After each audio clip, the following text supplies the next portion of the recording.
Hi, everyone. We are talking about intentionally building our lives that we want for ourselves and teaching our kids to live intentionally as well. A big part that we don't talk about is money. And I'm really excited to have Hope Ware with me today to talk about budgeting that works for every single one of our families. She is a wife, a mom of four boys, and a frugal living expert from under the median who talks all things frugality, which I definitely identify with. And I have been looking forward to this chat. So welcome, Hope. Amy, thanks for having me on. It is so exciting to have this chat. So a lot of people are meeting you for the first time. Can you share your quick journey and how you came to where you are now? My husband and I got married in 1988. We were both making a little over $1 an hour above minimum wage. So we really thought that whole thing of living on love, we were like, oh, this is for real. and, and then that came to a crashing halt like 2 months after we got married. I got the bank statement and I open it and I look at how much money we have in the bank. And I'm like, oh, shoot. It was like barely anything. So, for all intents and purposes, we were flat broke until our next paycheck. So we were doing what 78% of Americans do today, and that is living paycheck to paycheck. And only we were kind of digging ourselves a hole along the way because we had some savings when we got married. I'm like, what happened to all of it? And I think that's the main thing that happens to people, right? They Yeah. get to the end of the month, they think, what happened to all of my money? And my husband got home and I said, we have some work to do. We need to figure out how to manage our money and we need to do it quickly. So I headed to my favorite place in the world, the public library, and I found the shelf on all these books on, frugal living, on personal finance, on anything related to money. And I started checking them out one at a time. And I read and read and researched and researched. And I finally said, here's the deal, we need to live within our means. We need to spend less than we make, which sounds simplistic, right? But when you're in the midst of it, that sounds anything but simplistic. And we figured out how to put our first budget together, which was sort of kind of a disaster. It didn't work real well. And that's the thing I think people don't get about budgeting is that your first budget isn't going to be your last budget. Your Mhm. first budget is going to be like your starting off place. It's a great place to start. But when you don't have everything accounted for in that budget and stuff comes up and you're like, "Oh shoot, I totally forgot about that." That, my friend, is totally and completely normal. It took us about 4 months to get the hang of figuring out how much money was coming in and how much money was going out. And that's what it takes is about 4 months to start a household budget and get it working functionally. But we figured that out. And 4 years later, we made a down payment on our first home. It was 20%, and we paid that first mortgage off in 5 years. Wow, Yep. that's amazing.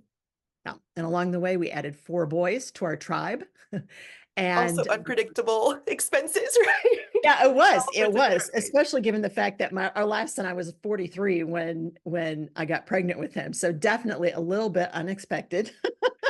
But it's good. It's good. He's a wonderful, wonderful teenager now, and we're super excited that he's in our family. But yeah, and that's the thing with budgeting too, is the unexpected. You need to expect the unexpected because life has a tendency to throw these curveballs at you, leaving you going, well, I did not see that coming out of left field. I'll give Mhm. you a really quick example. In the past 6 months, we have had $6,000 of expenses, and the vast majority of that has been on our teeth. Oh, that's the worst. Oh. Dental expenses. My husband had two crowns, a root canal. I have a tooth they can't save that's going to have to be pulled. And our 16-year-old has to get all four wisdom teeth pulled. And so the thing is, like, you start keeping tabs on it and you begin thinking proactively rather than reactively. And that's the skill that's super important to learn when it comes to managing your money is like, okay, I can't control this. I can't control that $6,000. The question is, where's it coming from? Yeah. And how are we going to meet that need? Because the need's there, whether we want to accept that it's there or not. It's Yeah. there.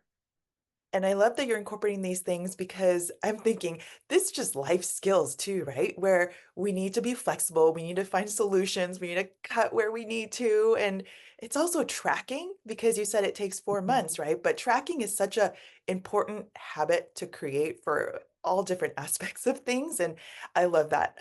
We'll dive deeper into the budgeting process, but can we first start with what we mean by frugality? Because people hear the word frugal, frugal, frugal, right? But I just want to reiterate to people that it doesn't mean we don't get to do things or we just can't, do all the other things that other people do. But it's really about focusing on what is important for us, prioritizing and figuring out what it is that we can afford or what we want to afford, right? So can we just kind of determine or define that for our friends today before we start into the budgeting process? Yeah, people hear frugality and they think cheap and they Yep. think deprived. Yep. Those are the two things that immediately come to mind. And it is not either of those things.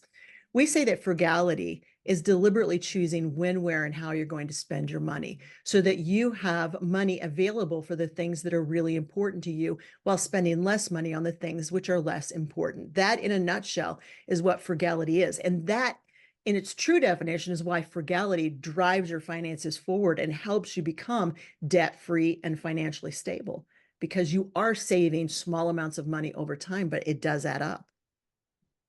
When people say, "Oh, you're so cheap," I'm like, "No, no, no. I'm frugal." There's Yeah. a difference. There's absolutely a difference. And that difference too is what helped us because I think there's a point at which you get sort of frugal burnout and you're like, I'm so tired of not going out to eat. I feel bad. And you Yeah, do feel bad. But, the point is, frugality doesn't mean that you never go out to eat. right. Frugality means that you are choosing when you go out to eat and how often you go out to eat. If you want to go out to eat, you can find the money in your budget and you can figure out how to make that happen.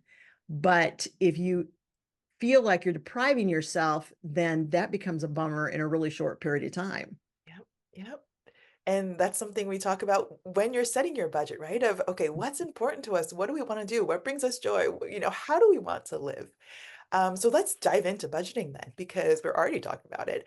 There are a lot of people out there that have this luxury, right, of not having to set this budget Mhm. and don't want to be restricted by a budget, honestly. But we all know the stories of like the superstars, in the sporting worlds that have bankrupted themselves even after making that much money. So can we share why budgeting is important no matter what the income levels are? And how should people start setting that right budget for their own family? Because there is no cookie cutter, one size fits all thing. And it's really a discussion within each family. It is. So budgeting is, and people hate that. I'm like, so that's the B word, budgeting. People don't like, so let's say spending plan because that makes it good for everybody. It's a monthly spending plan. And rather than viewing your budget as kind of a straitjacket that's going to keep you, oh, I can't spend money, I can't spend money, view it as something that gives you firm boundaries. And it tells you, here is where I'm choosing to spend. Here's how much I'm choosing to spend in this area and in this area, in this area. It gives you a roadmap. So I'm going to say that the budget is your roadmap. It tells you where you're going to go from point A, where you're at, to point Z, where you want to end up. But what drives that are those everyday choices that you are making every single moment of the day to stick to that and to continue to move forward. So that's the frugality skills that we often talk about. Those are the skills and those are the habits that are going to drive that budget and make it work for every person in your family. And then you're not feeling deprived, right? You're feeling like, no, there's a reason for this. There's a purpose for this. And that's one of the ways that we really raised four boys on a fairly low income was the fact that we never allowed them to say we're poor. We're like, mm-mm, we are not poor. There are a whole lot of people in this world that are poor, and we are not one of them. Here's what we can choose to do based on how we have chosen to spend our money.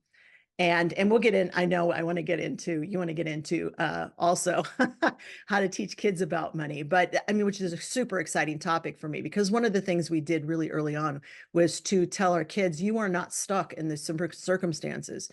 If you can't afford that, let's figure out how you can. Let's figure Absolutely. out how you're going to earn the money. How are you going to raise that money? How are we going to get to the goal? It was always getting to the goals. It was never being stuck in, I can't do whatever. Yeah, absolutely. I must say, so my kids get some money each month, but they don't spend very much. They're like their parents in that I don't know if it was genetics or if we've just I don't know, like kept them from spending. but I do feel like I need to release a little more so that they can make those choices for themselves. I just try to ask the question, are you sure? Do you want to think about it? Why do you want it? Just asking the questions to make them think about it instead of those impulse buys at the store, things like that, that we're all uh, falling victim to. But having those conversations, right? Yeah. I think, So one of the things that we did, and we did give our children allowance from age 5 to 12, we gave them an allowance. It was all based on work. Work was always associated with earning money, with getting your allowance. mm, And one of the things that I think parents don't want to do, and it is because of what you just said, it's like, oh, I don't want them to spend money on something they're going to regret later. We always told each other we would rather they made the financial mistake of buying the $5 toy that's going to yes, break in 10 minutes than buying the $20,000 car that they're going to regret a whole lot longer. So you can't put off those lessons. I think walking through them with those lessons is super important. So we let them take their allowance and we help them figure out how much of the allowance you're going to put in savings, how much you're going to spend. We did have those conversations, but we gave them choices. yeah, And we said, if you want to spend it on that Dollar Tree toy. And then when it broke, we said, I'm really sorry it broke. I mean, we empathized with them, but we didn't go out and replace that dollar toy either. We let them understand and feel that, oh, I should have chosen something because then they learn the value of their own choices. Like absolutely. when we went back to school shopping, we said, we have this much money to go back to school shopping. So they always associate, like, even at a young age, they're like, things cost money.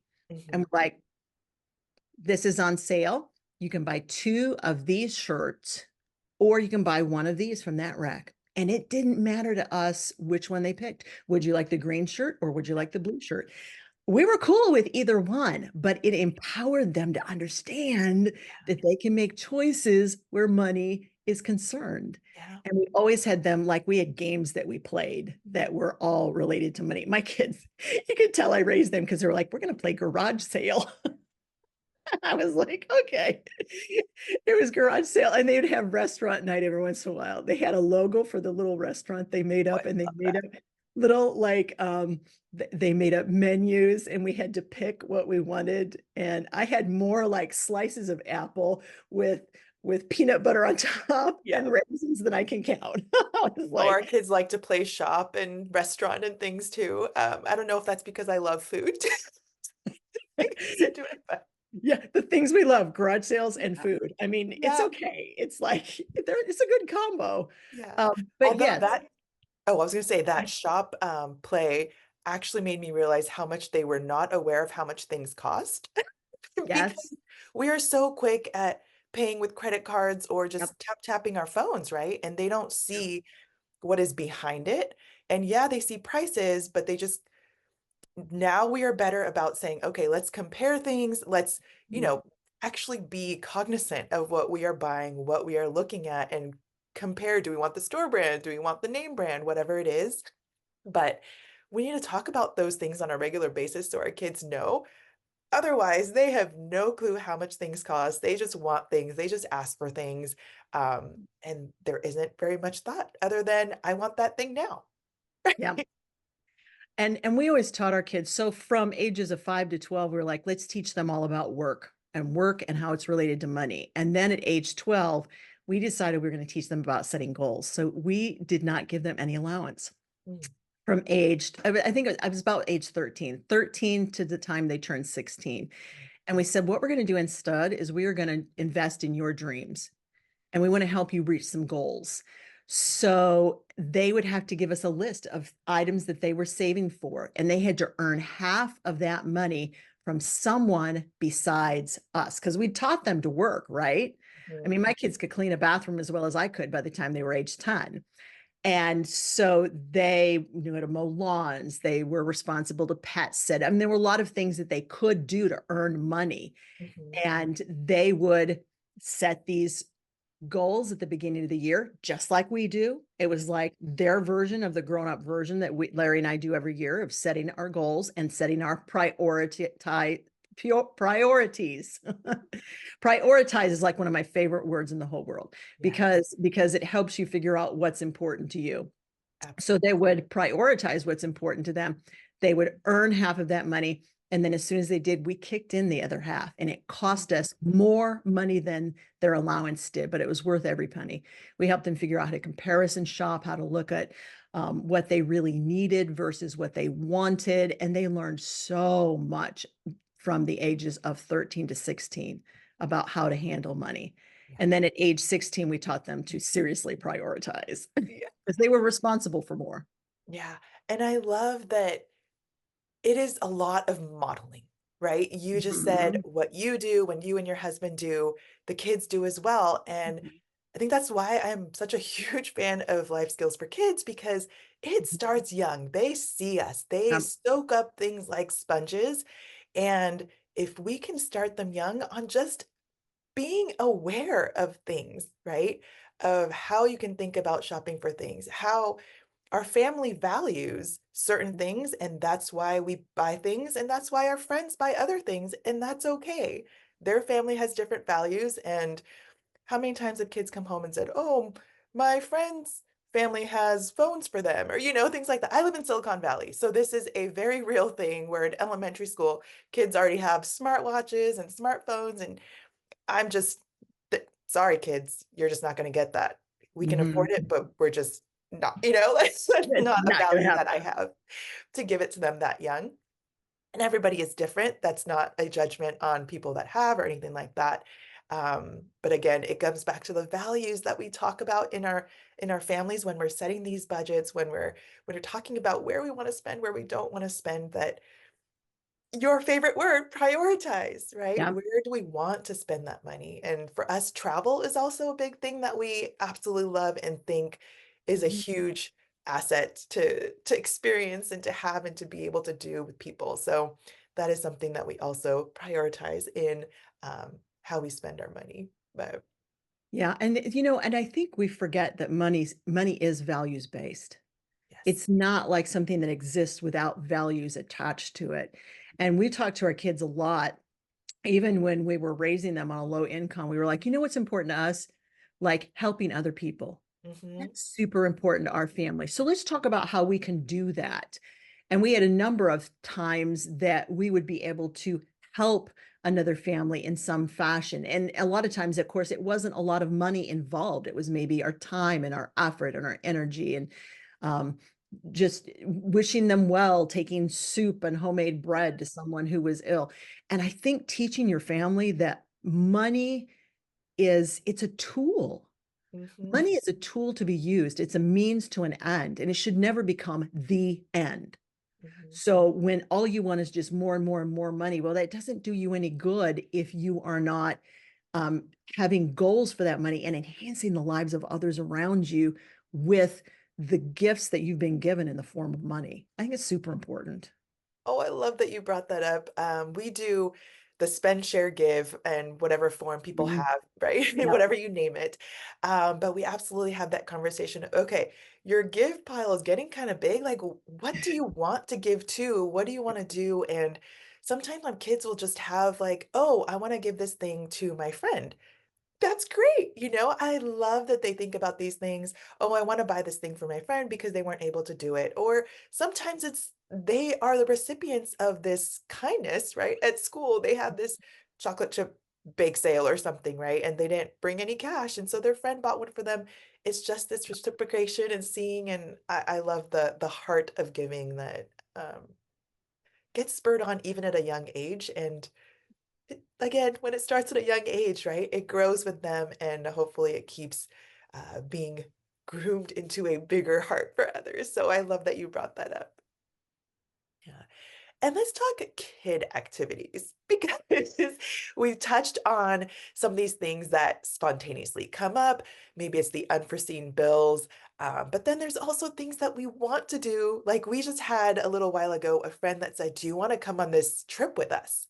And we were going, "Oh, we do, but it was a completely unexpected thing. It was pretty pricey, right? But we made it happen. And kid activities are another thing where there's camps, there, especially in summertime, right? There's like all these things that you could do or after school classes. Can we just talk about some of the thoughts that you had as a family and how you handled that? Yeah. So during the summer, like we think it's a super good idea to start the summer out with like a slush fund where you have a little something something set aside. So because summer is that time when stuff comes up and you're like, oh man, I would love to take the kids to that, but we didn't plan for that. So having just a little bit of money set aside where you can say, and that'll be a sinking fund. So a sinking fund is where you start out with the whole amount of money and you spend it down. So you know that there is like an end point at which you're not going to spend any more of that money because that fund will be depleted.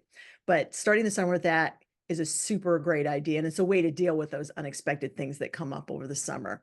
One of the things we taught our kids, we really use this as an opportunity once again to teach prioritizing. Yes, you can do some fun things, but no, you can't do it all. For instance, we had like a rotating system where we always had one family membership each year to a premium activity in the area. So one year it was the museum, the next year it might be the zoo, the year after that it might be the wildlife park. And we would rotate through them. So by the time they had seen like the exhibits at the museum a cajillion times during the year, they were ready to move on to something else, but they knew in another 3 years the museum was going to come back around again, and they experienced it at a different level, right? Yeah. Because the way that a 5-year-old experiences a museum is different than the way an 8-year-old experiences that very same museum. So we found that to be a super good way to sort of allow the kids to understand that they were getting something special, but they weren't getting all three all at once because that was just it was too much for them too. We keep our kids running at a pace that even as adult we'd be going, and it for us it's especially as your kids get older, it's not your schedule, it's your children's schedule. Mhm. And you're like, holy cow, and you can run them way, way, way too much. Yeah. So we were like, here are the activities that are available. What would you like to participate in? You may pick one. So we relegated them to, are you going to be in musical theater this year? Or are you going to be in the play? Mhm. Are you going to be in a yearbook club? Or are you going to be in something else? Mhm. We helped them understand that time is also a limited quantity as well as money, right? Yeah. And so your time is important. It's important to have that downtime too. Kids need that time where they can just dig, with a stick in the dirt Yeah. in the summertime, Yeah. sitting in the shade of a tree. They That's should. what kids. Yeah. Mhm. That's what kids are. They need to come home really like covered with dirt. They should need a bath Yeah. because they've been outside and they've been doing kid things all day. And I think we forget as parents, especially in this day and age where we feel like, especially if both parents are working, we're like, oh, like I gotta make up to my kid that I'm not here during the day. So I need to enroll them in all these activities. When what they really need is just an opportunity to just sit and read a book under a tree or something. Yeah. And I know I have to keep reminding myself because I have so many friends that have kids in all these different sports and they're really great at them, and the family really loves doing it, having them in competitive things, but I just cannot do this, especially like competitive soccer where they're going all over the place. That's for some people, that's not for us, and we also value our weekends very much because we work during the week, right? We work full time, and this time with family, this time of rest, as you were saying, is important. So we took this, okay, one activity each season kind of mentality, but it's Mhm. hard to not compare with other people where you're like, oh my gosh, their kid's getting so much better, or their kid is, getting so much smarter because they're also going to all these tutoring classes. But again, we come back to what is important for your family. Is it the family time? For us, it is definitely family time and not feeling overwhelmed by Mhm. all the things that we have to do or feel like we need to run from thing to thing. So it's really coming back to those values, right? Of those family values of what do you enjoy, first of all. Some people really enjoy cheering on their kids and being at all those things. Um, Again, come back to those values and figure out where Yeah. you want to spend your time. Absolutely a huge asset that we have that is limited, and our money. Yeah. Yeah. I love that. I love that. Um, we always like to end by giving everyone a quick action or challenge because we've talked about so many things and people are going to take a long time to set these budgets and adjust and tweak and fix those budgets too, right? That's a big part of it is seeing and figuring out what works, what doesn't, what do you want to add, what do you want to take away, all of that, right? But let's go for a quick action or challenge that people can take today to start this journey of budgeting and figuring out what that looks like for their family? Okay, we've talked about values associated with money. I'm going to give you something to do that Larry and I did not do until, oh gosh, we'd been married probably 25 years when we first did this. And it was like life altering. I want you to take a few minutes and think about, what is the meaning of money? What role is money going to play in your life? Write down 2 or 3 sentences. How does money intersect with your goals and your dreams and your desires? How does money interact with your faith and your values? What is money to you? And write that down, because those are your core values, right? And that's what you're going to structure all the rest of this around: your spending plan, your saving plan, your giving plan. All that is structured around your core values. And once you define those values clearly, then it's like you're like, oh, I get it. It's like a beam of light. And you're like, oh, I get it. I remember this is my true north. And I'm going to make sure that I earn and save and spend money in accordance with these core values.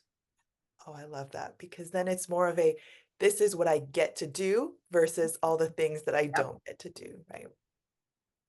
I know you have a fantastic freebie for everyone. Can you share what that is and how people can connect with you further? I do. So this freebie is related to some of the great big goals that Larry and I grabbed on a low income, including, by the way, saving and paying cash for the house that we currently live in. And one of the things that we did when we were saving for this house was we really cut our budget down. And we did what we called our 10% challenge, where we went through our budget, which was already tight, and we cut back in every area. Well, the areas that we cut back in, I put all of those into an ebook, and it has checklists for every area. I walk you step by step through each of those 10 areas of how to radically reduce your expenses, and it's absolutely free. It's a guide to spending less money. I love it because, again, for the people that are going, oh, I don't really want to budget, it's still worth looking at and just Mhm. seeing, right? And I love deals. I love saving money. I love putting money back in my Yeah. pocket. So who doesn't, right? Because then you get to spend that on something else that you love more. Anything else that you want to leave our mamas with before we wrap up? One thing, positive parenting does not equal spending money on your kids. Positive parenting is all about spending time with those children and nurturing them. Because believe me, all of my kids, I have 3 out of 4 kids, all grown, and my youngest is 16. The things that they talk about and remember are those times that we spent together. And never once do they mention the amount of money that we spent to do it. Spend time with your kids, love on them, nurture them. Oh, yes. The time is a precious, precious commodity. Thank you so much, Hope, for sharing your passion for living with intention and the reminder that we can live with joy and abundance regardless of what our budget is. And if you love this conversation as much as I did, go check her out. She has a blog, she has a YouTube channel under the median. And remember, mamas, if it is in your personal growth budget to upgrade to the VIP pass so you can come back to these different talks to live intentionally, you can revisit them whenever you want to, forever, plus get your exclusive bonuses. Go get that today. Drop your questions in the Facebook group. Tell us how your challenge went, and we will see you back for more amazing summit speakers. Thank you, Hope.